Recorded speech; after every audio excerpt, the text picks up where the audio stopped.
Bonjour à toutes et à tous. Si vous attendez un discours de référence intellectuelle, vous allez être déçus.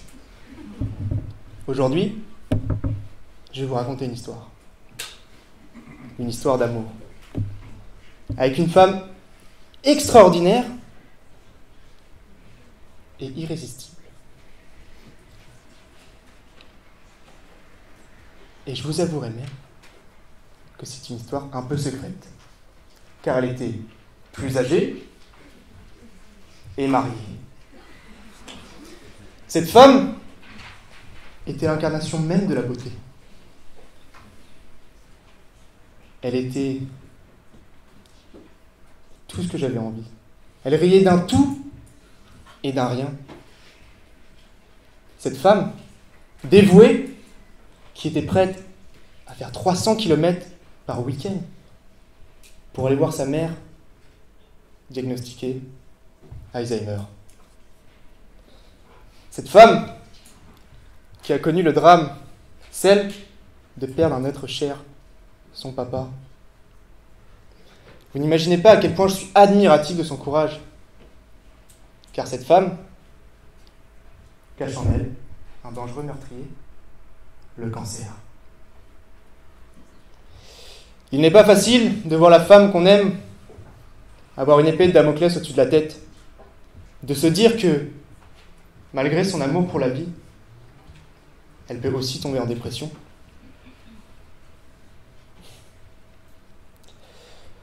De la voir cacher ses émotions à tout son entourage pour ne pas les inquiéter.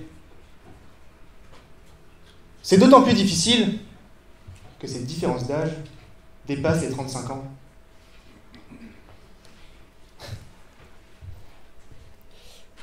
À tel point que, lors de sa chimiothérapie, je passais les rattrapages du baccalauréat.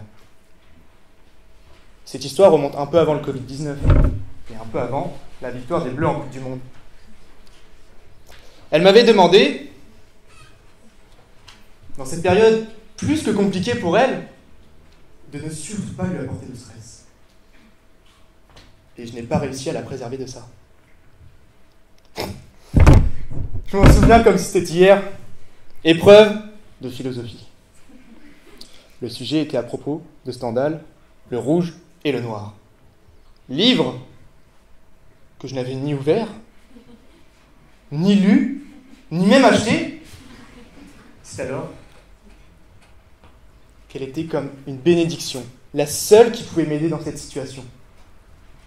Je n'ai pas hésité une seconde. Je l'ai appelée. Vous vous en doutez peut-être, je me suis fait sermonner.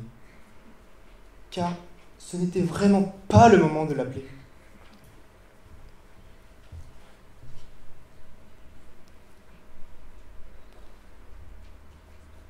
J'étais triste, stressé, j'étais seul. Et à la fin de mon épreuve, je l'ai bien évidemment échoué. Lorsque j'ai dû lui annoncer cette nouvelle, je m'attendais à ce qu'elle soit déçue, à ce qu'elle m'en veuille, mais au contraire, elle m'a soutenu, elle m'a réconforté, elle m'a aimé.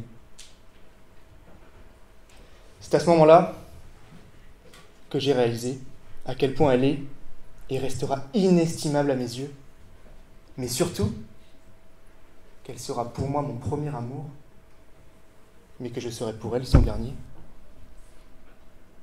Car cette femme, voyez-vous, c'est ma mère.